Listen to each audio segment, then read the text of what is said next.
Hello, my name is Martin Lum, and welcome to today's webinar on SAP Enterprise System Security. To start off, let's take a look at the current state of security, and I think you'll agree with me that the forecast looks pretty stormy. There are many experts with opinions about what's going on, but I'd like to share with you just a few of my preferred ones. My favorite is the Association of Certified Fraud Examiners. The ACFE conducts annual studies worldwide to assess levels of fraud. In the last few years, they've consistently measured a minimum of 5% of gross revenue being lost to various forms of fraud. Keep in mind this is an average, and in some countries and industries it's much higher. And it's also a total which spans all enterprise systems, not just SAP, also any secondary computer systems and other sources of fraud, but it's still a very impressive number on top of being a recurring annual number. In the interest of keeping this short, we won't review all of the indicators shown. You can look up the websites that we've listed, but I will also mention the average cost of a data breach, which in 2016 was sitting at $4 million. Of course, these average figures represent all enterprise systems combined, but we can safely assume that SAP systems are playing their part. SAP holds about a 25% share of the global enterprise software market, and in some regions that's a lot higher. If we take a look at what's available to SAP systems in terms of security, we see that there's a very well-developed ecosystems of tools, modules, techniques, best practices, and so on, plus external partners that provide additional guidance and advice. Despite that, we see that there's some organizations that have all these things deployed that are still experiencing significant security challenges. And some of the corporate names that we're showing here are very familiar. Unfortunately, they made headline news with their security issues, but we'll come back to that. And by the way, this is not intended to critique these companies in any way, but to emphasize that further improvements are probably needed. We also don't want to be tempted into thinking that these might be sort of random black swan events. You know, first we want to look a little bit deeper before we draw conclusions like that. The next question that poses itself, if we're already having so many challenges today, where are we headed to in the future? You know, we're already coming up against an explosion in the numbers of users and devices, connections, data volumes. We can only assume that this will lead to a great increase in threat vectors. And the infographics that we chose for this presentation are purposely conservative. Some experts are predicting much higher growth rates. For example, Cisco is predicting that by the year 2020, which is really just around the corner, there'll be over 50 billion connected devices, including IoT. To come back then to the question that we asked at the beginning of the slide, maybe the revised forecast is that we're not just facing a storm, but actually a perfect storm with many new factors coming together in ways that we haven't seen before, and that's going to require much stronger countermeasures. Moving on to our second slide, we tried to really identify one single overriding security-related factor that could be the Achilles heel that's causing or contributing heavily to these widespread security weaknesses. And we believe that that factor is the reliance on knowledge-based security, otherwise known or commonly known as passwords. If you look at the entire history of the computer industry, from the first mainframe computers, or in the case of SAP systems since the 1970s, security has relied mainly on passwords, and that remains unchanged today. Take a look at the storybook example where Alibaba gained access to something that didn't belong to him, was really none of his business. He simply overheard a password, right, open sesame, and then he tried it out to see if it would work for him. And of course it worked, just like an overheard password would work in an SAP system. I think if we're honest with ourselves, we all know how weak password-based security really is. Who hasn't been in a situation where you accidentally saw someone type a password, or you saw a note stuck to a keyboard with a password written on it? And we've all received those emails that looked legitimate until we clicked and realized too late that somebody was trying to trick us into giving up our password. Another significant issue is the use of single sign-on, which leads to a false sense of security. Under single sign-on, a machine usually stays logged on for an extended period, leaving all applications accessible. So if somebody else is able to get physical control of your computer, chances are they'll be able to get into your applications and data, even your SAP system. Single sign-on is really designed more for convenience than security. So if you're running single sign-on, you just can't afford to leave your computer or device unattended for very long. In the previous slide, we mentioned the real-life example of Sony, which was really multiple breaches at multiple locations. And what we're showing you here is what a forensic analysis revealed afterwards.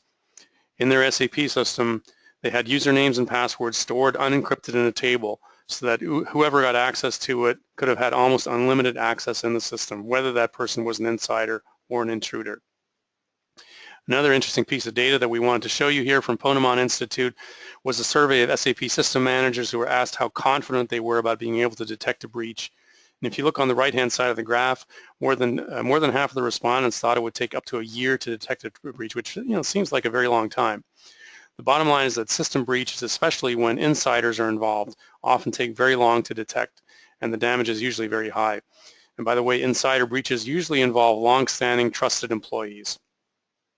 So our conclusion here is that relying on passwords, it's really the greatest enabler of fraud. Just like in the cartoon here where we're showing you the dog telling his friend that on the internet nobody knows who you are, you can impersonate someone else. Systems are just validating a username password combination, which is just two strings of text, not who actually typed these in.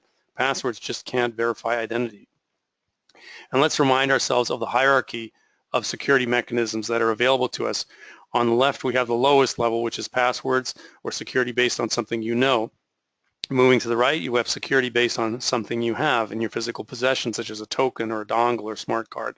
On the right, we have the highest form of security based on something you are, or a biometric, which is a unique physical characteristic. And although our illustration shows this kind of a linear progression from left to right, it really should have been an exponential curve, but it wouldn't have fit on the page, so we had to go with linear. So wrapping up this slide, we can only conclude it's past time to move beyond passwords. The only way to make the quantum leap in security that is currently needed in SAP systems, given the perfect storm that we identified, is to embrace biometric security.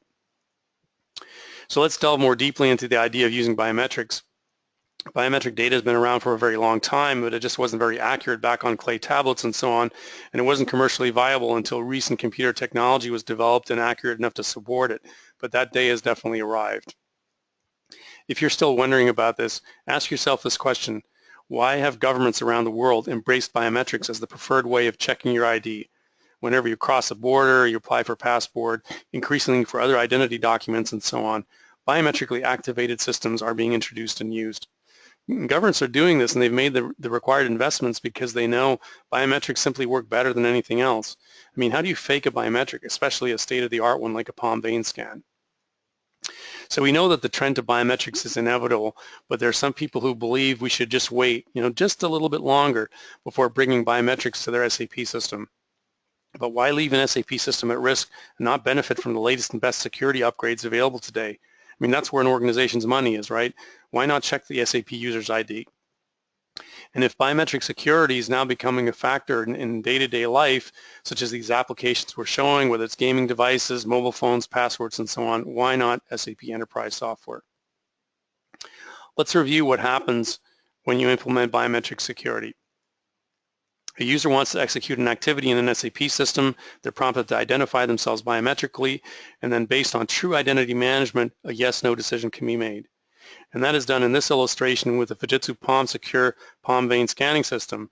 It's really a small infrared camera that's capturing the user's unique and hidden vein pattern from which an encrypted template is generated, and that validates the user while protecting their privacy. And the question is, what does this change? And our answer to that is everything. In the image on the left, we show you a traditional password-based approach. The logon here was successful because somebody correctly typed in the CFO's password. The trouble is we don't know who typed it in. I mean, it could have been Alibaba, right? In the image on the right, we have an entirely different scenario. A user has already logged on, and you can see that a biometric checkpoint was encountered during an SAP system session involving financial transactions. Then the user was identified biometrically, the action was allowed to proceed, and the result of that checkpoint was logged. And note that although this user was logged in as a high-level anonymous power user, we still identified them biometrically. And this is a radically different outcome and level of control, and it's possible only with biometric security. Our conclusion, and we think you'll agree with us, is that biometric security in SAP is inevitable. We're about halfway through, so let's quickly recap what we've discussed so far. We've seen that the security world is facing a perfect storm of unprecedented challenges. We also identified how the ongoing use of passwords is the single biggest weakness that you can have in an IT system. And then we reviewed the potential for introducing biometric security, which is now commercially available to help you achieve dramatic change. Now let's talk about the digital business transformation that becomes available to us by adding biometric security. And the chart that you see here identifies the most common functional areas or business uses that are threatened by fraud in a typical SAP system. And this applies to any of the industry verticals you see listed on the right. Any private organization or public sector agency has financial assets. They have money that needs to be protected. The entire procure-to-pay cycle is especially a target for fraud, especially from insiders. HR needs can range from taking time and attendance to allowing secure private self-service access. In sales distribution, you may want to introduce biometric identity management at the cashier level to reduce shrinkage, or in a call center where customers' personal information is revealed and needs to be protected. In a logistics environment, secure access to bills of materials, inventory movement, and so on are at risk. In system administration, you might want to minimize the risk of changes to software code or introduction of malware. And if you're set up for customer-facing or vendor-facing access to SAP systems, this can also be managed biometrically. And these are just a few examples. Keep in mind also that we need to work back from the symptoms to the actual control points needed. Sometimes a pain point in one area can be related to a weakness in another area system, and we've listed a couple of examples for you to read. We need to think like business process consultants to develop the biometric checkpoints that mitigate any identified risks to the system while we enforce rules such as segregation of duties, but we'll come back to some of those later. We'd also like to point out that a very valuable byproduct of implementing biometric checkpoints is that it'll help you achieve regulatory compliance. Government regulations worldwide universally require that processes or events be documented or logged so that you can show who did what. So that's a great side benefits of these biometric checkpoints. In this last image, we summarize the key areas that are classically attacked and where biometric controls can be easily implemented to prevent data loss or fraud. And this is achieved by the integrated combination of BioLock software from Realtime, who are an SAP Gold partner, and PalmSecure biometric readers from Fujitsu, who are an SAP Global partner. To move forward with the digital transformation that we just spoke about, what do we have to do? Well, first of all, we have to reboot the traditional concept of ID management, because without biometrics, that term really has little meaning. And we also need to take a closer look at what we can control in an SAP system. In a traditional security landscape, the machine is either already logged on with SAP or with any valid username password combination without the system knowing who is at the controls or who's continuing to work in the system. As we mentioned before, maybe Alibaba typed in the CFO's password, maybe came across the CFO's unattended machine that was already logged in with single sign-on and just took it over. Now let's take a look at what happens in a biometrically activated system. The biometric checkpoint reveals the actual human being making the request. And this is happening not just at the logon, but also at granular levels. So we can prevent certain activities, we might allow them within limits, and we can continuously log in the background what happened. And if necessary, we can send out silent warning alerts to supervisors that something happened or something was attempted. This granular capability really leads us to a paradigm shift in SAP system security. We identify the users biometrically, and we also allocate their credentials to them biometrically. By the way, this is done without affecting any existing SAP security system settings. And we also re-authenticate them for high risk or sensitive repeated activities at any granular level. And just to drill down a bit more on what we mean by granular, this could be something like opening a menu, opening a screen, getting into a table, an info type, a field, managing a threshold value in a field, maybe clicking a certain button that exports data, or maybe viewing but not editing, maybe masking data fields and so on. It could also mean requiring a second biometric authenticator. Let's show a simple example involving logon of what happens. And take a look at the first line of the log file report that we're showing. The field that's labeled user is the traditional SAP username. Beside it, we've added the biometrically identified human being, which in this case is different from the SAP user. What happened here is that a user who was biometrically recognized as Miller tried to log on using password credentials for a user named Jones. And this is a classic case of password fraud or password sharing or password borrowing, whatever you want to call it, which is typically how users circumvent policies such as segregation of duties. And in our example, the attempt was denied. And this should always be a suspicious thing. Why would someone have to impersonate a colleague? So using biometrics, we were able to identify the human being at the keyboard, not just validate two pieces of text known as username and password. For some time now, SAP as a company has promoted the idea that enterprise software should strive to run as, run simply, just to be very simple to operate. And in the area of security, with this type of a biometric security component, once you've installed and configured it, it really lets you achieve that goal, run simple. So good news, we've reached the final slide here. Just a couple more points to wrap up. One of the fundamental concepts in SAP system security that we mentioned earlier is the idea of segregation of duties. And really this means checks and balances, or the fact that certain activities must be done by separate users. In our example that we're showing, if user 1 is managing or creating vendors, then user 1 should not also process purchase orders or invoices relating to the same vendors. Those conflicting functions should be done by a different user. The temptation or ability to commit fraud would otherwise be too great. We have a much simpler explanation of what this is, and we have the cartoon here where you see the fox guarding the chicken coop, which is obviously not a good situation, but that's what you have when there's a violation of segregation of duties. The challenge in a password-based world in enforcing segregation of duties is you can easily circumvent the rules by just borrowing a colleague's password. So really it's more of an honor system for the employees that are probably going to work in an honest fashion anyway. So if you want to really enforce rules, these biometric checkpoints need to be introduced, and on this configuration screen you can see on the first line there's a checkpoint that relates to outgoing funds, which is risky activity because the organization's money is moving out the door. And you can see that all users who process outgoing payments have to be authenticated biometrically. Not only that, they have to be on a whitelist to have been specifically invited to execute this activity. So anyone that tries to borrow a colleague's password who probably is not on that whitelist, just not going to work any longer.